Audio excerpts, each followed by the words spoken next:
from the Yukon River to another part of the Yukon River. Here I am, near the Klondike River, in the Yukon Territory, just outside of Dawson City.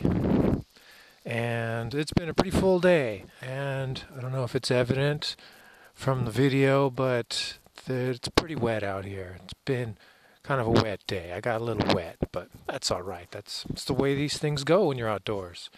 Anyway, after that, I hopped on the bike and headed back out 65 miles down the dirt road, got to the intersection. This time headed left toward Canada. The Canadian boundary is only 9 miles away from there.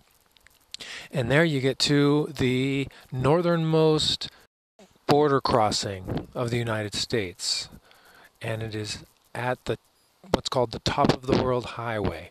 And for a reason, it's way up high up there. Anyway, that was again an easy border crossing, went right through, and then the weather got nasty. I mean, like cold, like bitter cold. It's really interesting because it was, when the sun would peek through, it would be hot. In fact, I wanted to take my jacket off.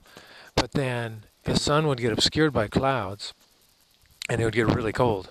So anyway, made it all the way down to the bank of the Yukon River, and there's a ferry crossing. So I just waited maybe not even 10 minutes, and the ferry shows up, and roll my bike right on. We go across. It takes maybe 3 minutes to cross the Yukon River, and I'm in Dawson City. And all of a sudden, I'm in a totally new place. It's kind of a place I've never been in before.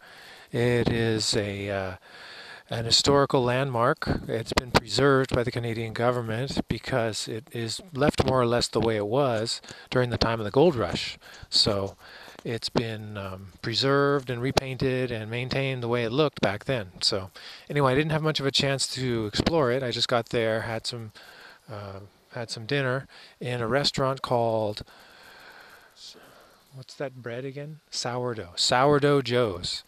The original guy who found gold here on Bonanza Creek and created this town. So anyway, now I'm down the road camping at a place called Klondike River Campground, right in the heart of gold country.